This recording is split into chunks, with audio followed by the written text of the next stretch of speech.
नमस्कार दोस्तों, NIUS के DLED कार्यक्रम में आपका स्वागत है।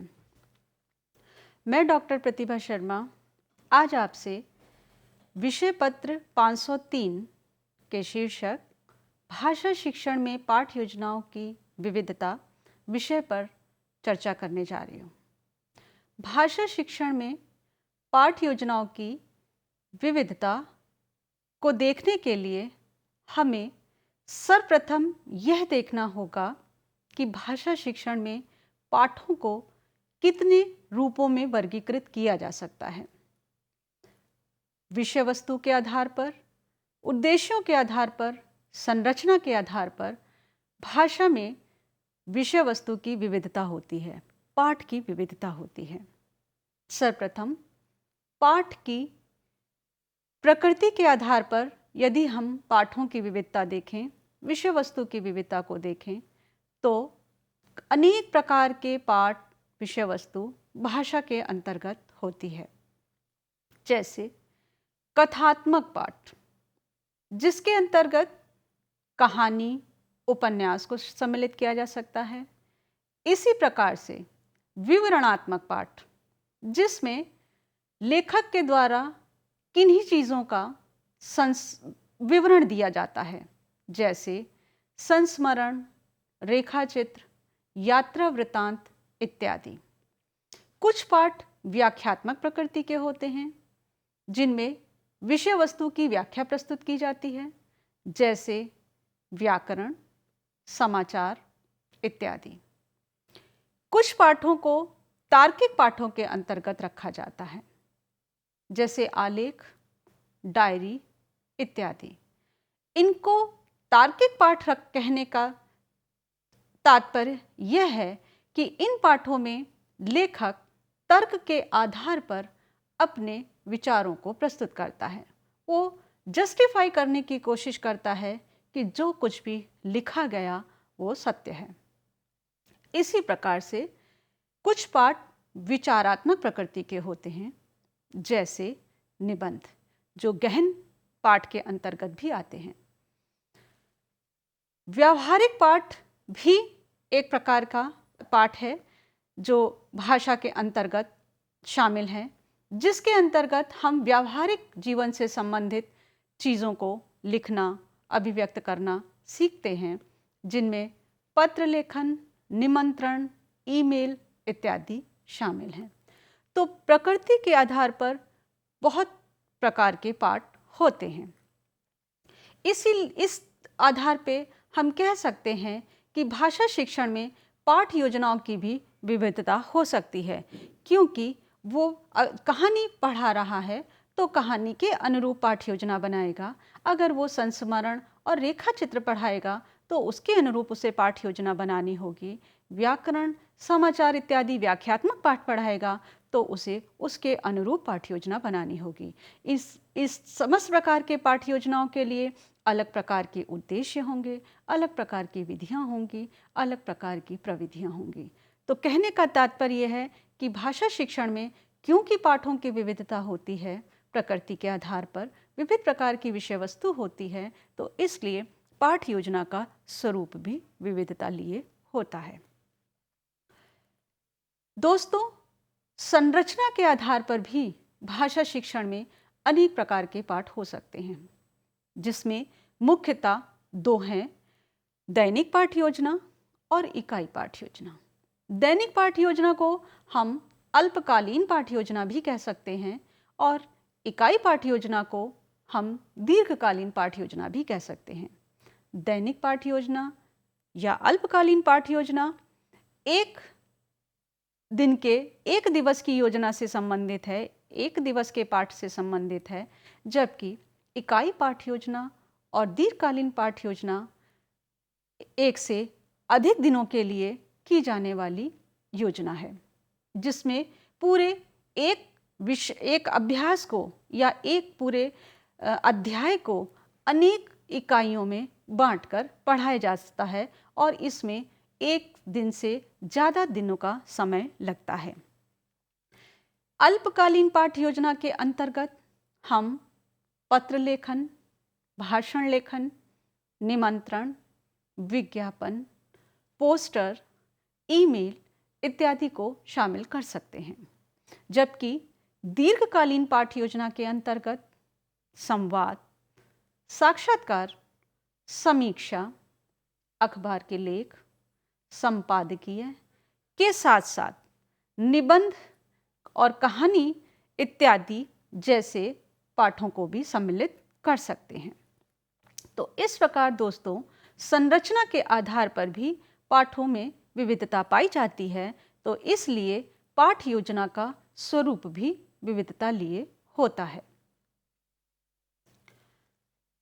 तीसरा जो महत्वपूर्ण बिंदु है पाठों की विविधता का जो आधार है वो है उद्देश्य।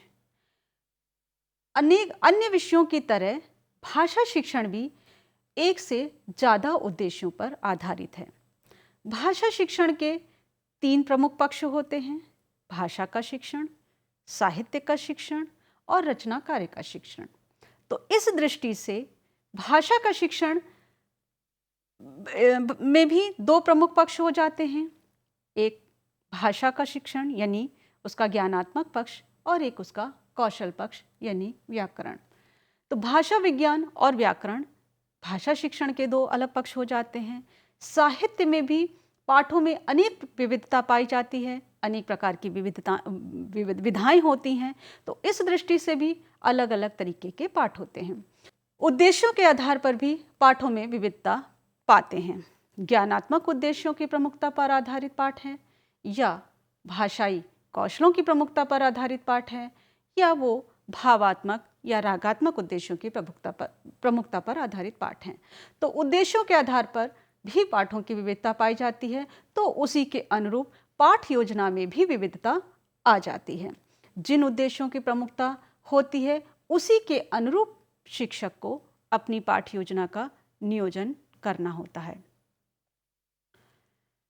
जैसे ज्ञानात्मक उद्देश्यों पर आधारित पाठ योजना में शिक्षक को, यदि हम भाषा के संदर्भ में बात कर रहे हैं, तो भाषिक तत्वों का ज्ञान, जिसमें उच्चारण, वर्तनी, शब्द रूपांतरण, शब्द भेद, उपसर्ग, प्रत्यय, संधि, समास इत्यादि रूप से अनेक भाषिक तत्वों का ज्ञान शिक्षक विद्यार्थियों को कराता है। साहित्य की विविध विधाओं का ज्ञान, जिसमें निबंध, नाटक, कहानी, कविता, रेखाचित्र, संस्मरण, यात्रा वृतांत, आत्मकथा, जीवनी, बहुत सारे विधाएं हो सकती हैं जिसका ज्ञान शिक्षक को कराना होता है।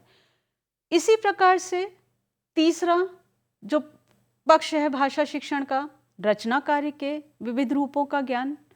रचना कार्य के अंतर्गत मौखिक और लिखित अभिव्यक्ति का कौशल विकसित करना, जिसमें सार लेखन, पत्र लेखन, कहानी लेखन, आत्मकथा, संवाद लेखन, विज्ञापन लेखन, सूचना लेखन इत्यादि बहुत सारे आयाम होते हैं जिनके माध्यम से विद्यार्थी के अंतर्गत रचना कौशल का विकास किया जा सकता है।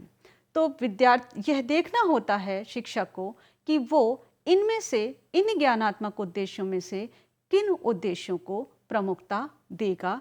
वो उसकी विषय वस्तु के स्वरूप पर भी निर्भर करता है। यदि उसकी विषय वस्तु भाषा विज्ञान से संबंधित है तो उसको भाषिक तत्वों का ज्ञान मुख्य रूप से देना होगा। यदि उसकी विषय वस्तु साहित्य की विविध विधाओं से संबंधित है तो उसको उस प्रकार के अनुरूप उद्देश्यों का निर्धारण करते हुए अपनी विधियों का नियोजन करना होगा। और अगर उसकी विषय वस्तु या पाठ का उद्देश्य बच्चों को रचना कार्य के विविध रूपों का ज्ञान कराना है तो उसका उद्देश्य, उसकी शिक्षण विधि उसके अनुरूप होगी। तो कहने का तात्पर्य है कि पाठ में किस प्रकार के उद्देश्यों को प्रमुखता दी जा रही है। यदि उसमें ज्ञानात्मक उद्देश्यों को प्रमुखता दी जा रही है तो ज्ञानात्मक उद्देश्यों में से भी इन 3 पक्षों में से किस चीज़ को प्रमुखता दी जा रही है, इसके ऊपर निर्भर करता है। तो दोस्तों, इससे हमको ये पता चलता है कि भाषा का विषय क्षेत्र बहुत अधिक व्यापक है और उसमें पाठ योजना की बहुत अधिक विविधता होती है। भाषा शिक्षण का दूसरा प्रमुख उद्देश्य होता है कौशलात्मक उद्देश्य।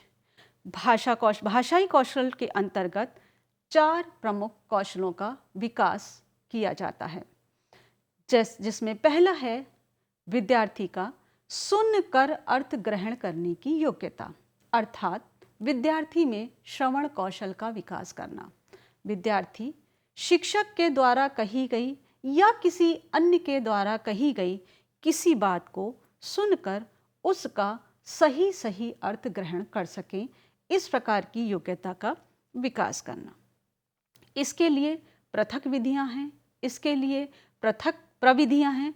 शिक्षक को यह तय करना होता है कि वो किस प्रकार की विधि और प्रविधियों का प्रयोग करेगा।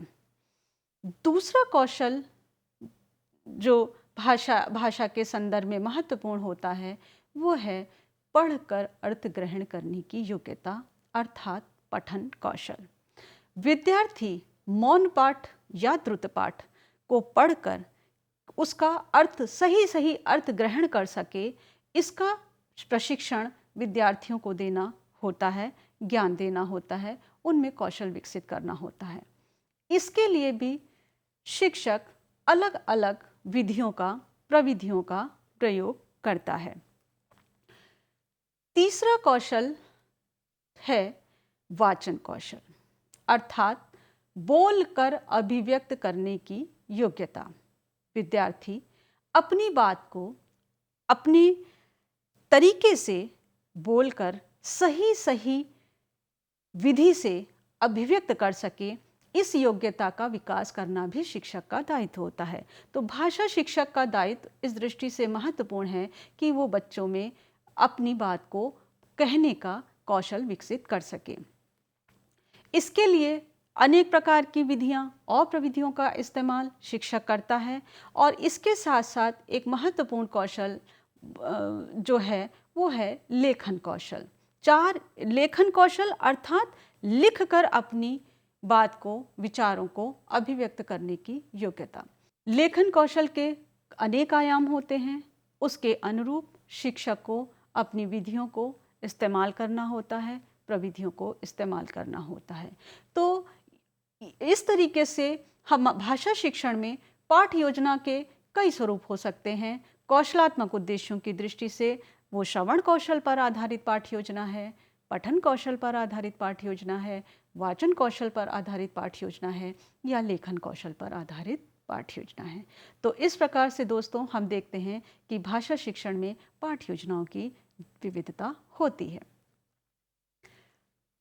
भावात्मक उद्देश्यों की दृष्टि से भी भाषा शिक्षण में विविधता पाई जाती है।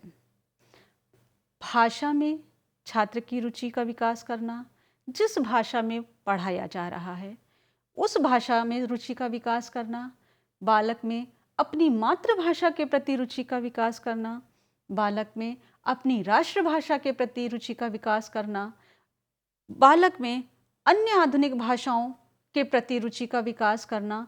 इस तरीके से भावात्मक उद्देश्य बहुत महत्वपूर्ण होता है और इसके साथ साथ न केवल भाषा में बल्कि साहित्य में भी छात्रों की रुचि विकसित हो सके। दोस्तों, हम प्रायः देखते हैं आज के बालक बालिका साहित्य अध्ययन में रुचि नहीं रखते, बुक रीडिंग में रुचि नहीं रखते।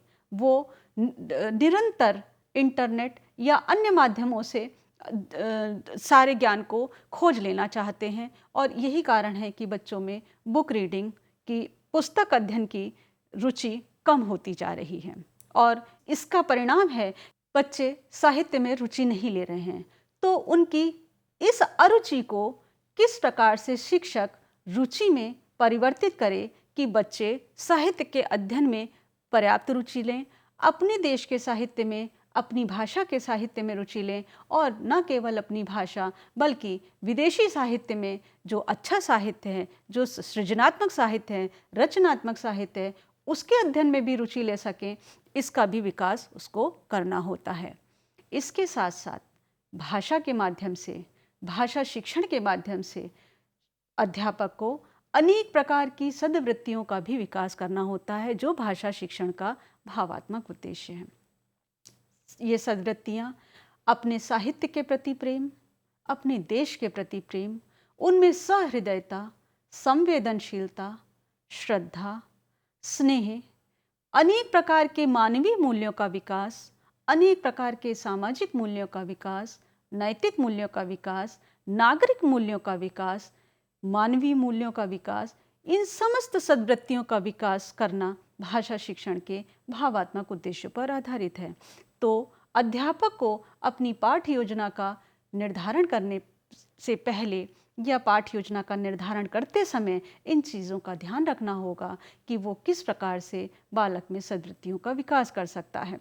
तो अगर उसका उद्देश्य छात्रों में साहित्य प्रेम जागृत करना है, तो वो उस प्रकार से अपनी पाठ्य योजना की विषय वस्तु तय करेगा और उसी प्रकार से अपनी शिक्षण विधियों का भी निर्धारण करेगा। देश प्रेम के लिए वो उस प्रकार से अपनी विषय वस्तु का चयन करके और छात्रों में उस प्रवृत्ति को जागृत करने का प्रयास करेगा।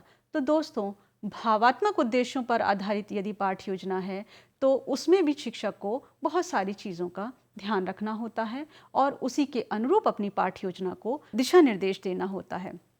तो दोस्तों, आज हमने देखा कि किस प्रकार से भाषा शिक्षण में पाठ्य योजनाओं की विविधता है। अनेक प्रकार की पाठ्य योजनाएं यहाँ हो सकती हैं। पाठों के अनुरूप हम ये देखते हैं कविता शिक्षण की पाठ्य योजना, निबंध शिक्षण की पाठ्य योजना, पठन कौशल शिक्षण की पाठ्य योजना, लेखन कौशल शिक्षण की पाठ्य योजना। और इसी प्रकार से अगर रचना कार्य शिक्षण है, अनेक प्रकार की रचना, पत्र लेखन, निबंध लेखन, कविता लेखन, ईमेल, विज्ञापन, अनेक प्रकार के रचनात्मक कार्य हो सकते हैं, तो उसकी पाठ्य योजना। और तो और दोस्तों, मुहावरे और लोकोक्ति का शिक्षण देने की भी पाठ्य योजना हो सकती है और शिक्षक उसके ऊपर कार्य कर सकता है यदि विद्यार्थियों को मुहावरे और लोकोक्तियों का ज्ञान देना है उसको विशिष्ट रूप से।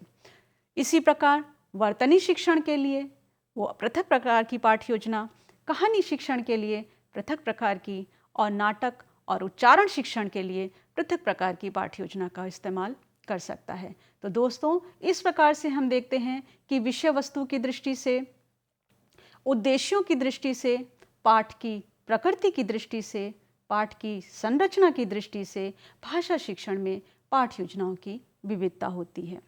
दोस्तों, इसी के साथ मैं आपसे विदा लेती हूँ और अगली कक्षा में फिर मिलने तक आपको नमस्कार।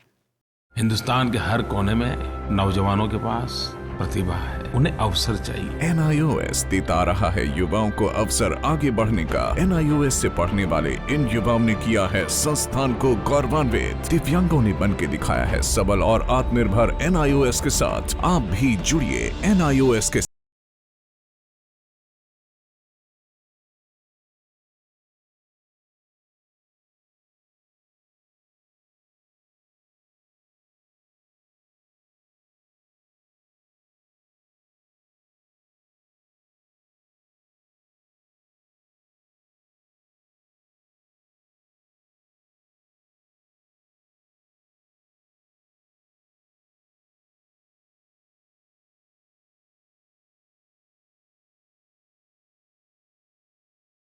शिक्षा के जरिए ये मुस्कान आई है national institute of open schooling यानी NIOS के जरिए। National institute of open schooling या राष्ट्रीय मुक्त विद्यालयी शिक्षा संस्थान, इस संस्थान का एक बड़ा उद्देश्य है आम आदमियों के जीवन को बेहतर बनाना। ऐसे लोग जिनके लिए शिक्षा एक दूर का सपना है या वे बच्चे जो परिवार की रोजी रोटी कमाने के लिए बीच में ही स्कूल छोड़ने पर मजबूर हो जाते हैं। NIOS ऐसे बच्चों और बड़ों को दोबारा शिक्षा से जुड़ने का मौका मुहैया कराता है ताकि वे एक बेहतर जीवन जी सकें। 1989 में स्थापना के बाद NIOS ने देश के लाखों बच्चों और वयस्कों को बेहतर शिक्षा से जोड़ा है। इनमें हर उम्र, हर पृष्ठभूमि, हर जाति, हर मजहब और हर क्षेत्र के लड़के लड़कियां महिलाएं और पुरुष शामिल हैं। बढ़ई से लेकर पायलट, डॉक्टर, इंजीनियर, बेकर और दर्जी तक NIOS कोशिश कर रहा है सबको शिक्षित और सशक्त बनाने की, चाहे वो असम के दूर दराज इलाके में रहने वाला हो या फिर मुंबई जैसे महानगर का। NIOS ने अपनी मौजूदगी हर जगह दर्ज कराई है। NIOS ने शिक्षा की परंपरागत सोच को ही बदल दिया है। वो पढ़िए जो हम पढ़ाते हैं की जगह NIOS की नई सोच है, हम वो पढ़ाते हैं जो आप पढ़ना चाहते हैं। इस नई सोच ने लोगों को आगे बढ़ने और NIOS के साथ जुड़ने के लिए प्रोत्साहित किया है। शिक्षा उपलब्ध कराने के मामले में NIOS किसी सीमा को नहीं मानता, उम्र की सीमा को भी नहीं। चंडीगढ़ के गणेश के लिए भी NIOS एक वरदान साबित हुआ। NIOS शारीरिक रूप से अक्षम बच्चों को भी बेहतर शिक्षा मुहैया कराने के लिए पूरी तरह प्रतिबद्ध है। ऐसे बच्चों के लिए शिक्षा न केवल रोजगार के द्वार खोलती है, बल्कि उन्हें आत्मविश्वास और गर्व के साथ जीना भी सिखाती है। NIOS खेल के इन सितारों को उनकी सुविधा और समय के अनुसार बेहतर शिक्षा उपलब्ध कराता है। मेरी कॉम, सोमदेव देववर्मन, देविका रेबेका पल्लिकल, अरमान इब्राहिम, प्रद्युमन प्रकाश और अमयजोत सिंह।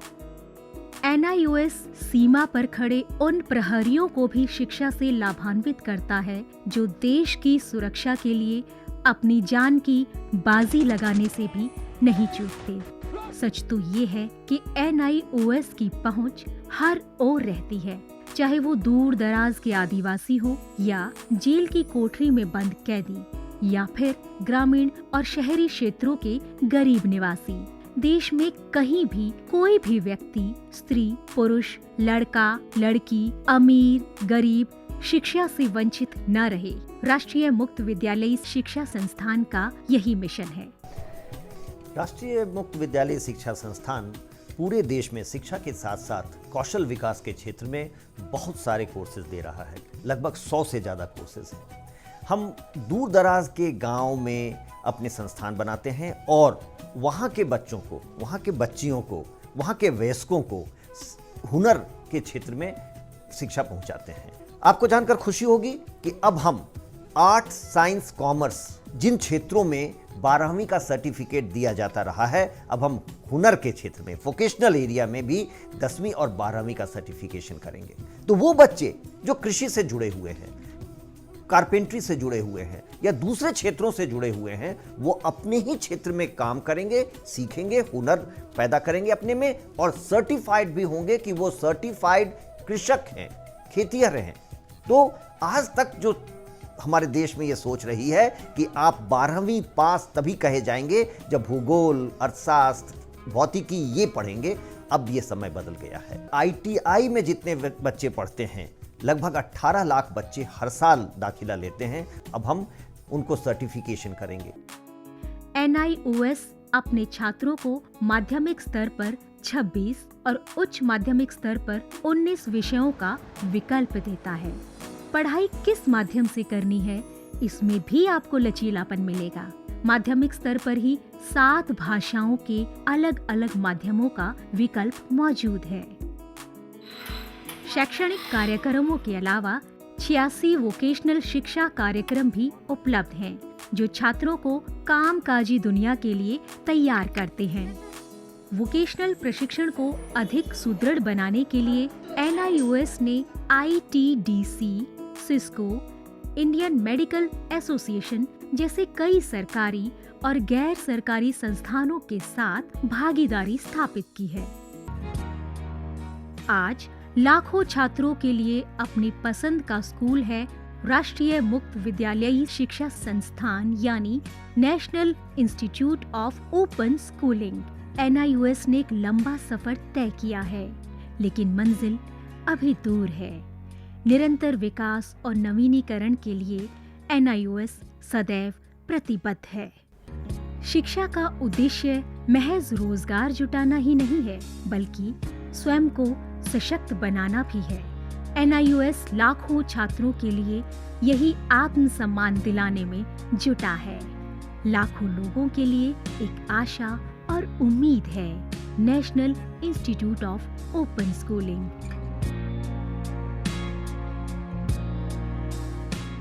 शिक्षा सबके लिए, कहीं भी, कभी भी।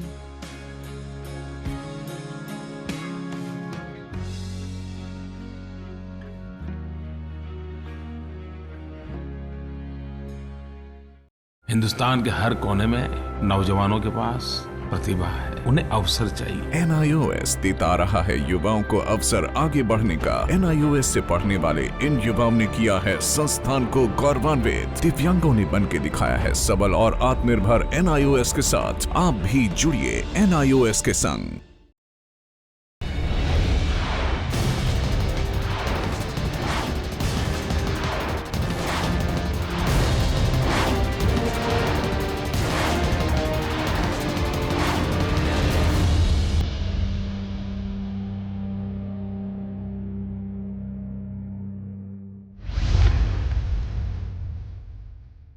क्या आप जानते हैं, एक ऐसा शिक्षा संस्थान जो दे आपकी उम्मीदों को नई ऊंचाई।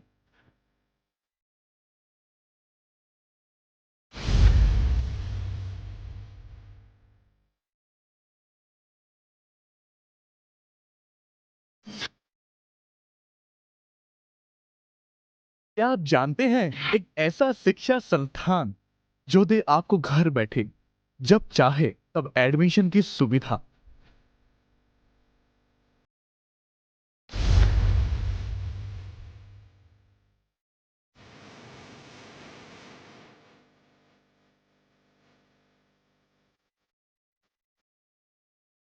क्या आप जानते हैं, एक ऐसा शिक्षा संस्थान जो आपको दे तकनीकी क्षेत्र में आगे बढ़ने का मौका। अगर आप नहीं जानते तो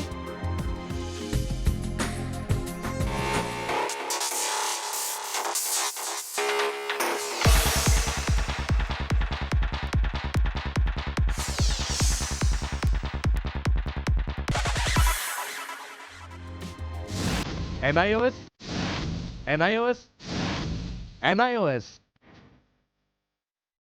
जी हाँ, NIOS मात्र एक ऐसा शिक्षा संस्थान जो दे आपके जीवन को उज्जवल भविष्य और सुगम राह। 25 लाख शिक्षार्थियों ने किया भरोसा इस शिक्षा संस्थान पर और किए आगे बढ़ने के मजबूत इरादे।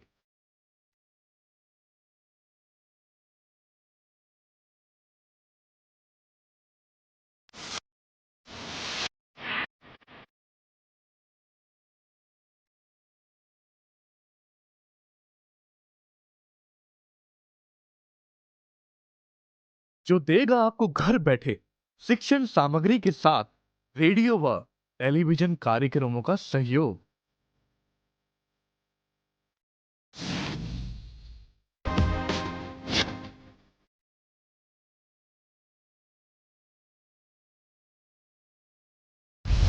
अरे वाह, ऐसा सुनहरा अवसर और कहा। अब होगा सबका सपना साकार। यकीन नहीं होता अब शिक्षित होना होगा इतना आसान।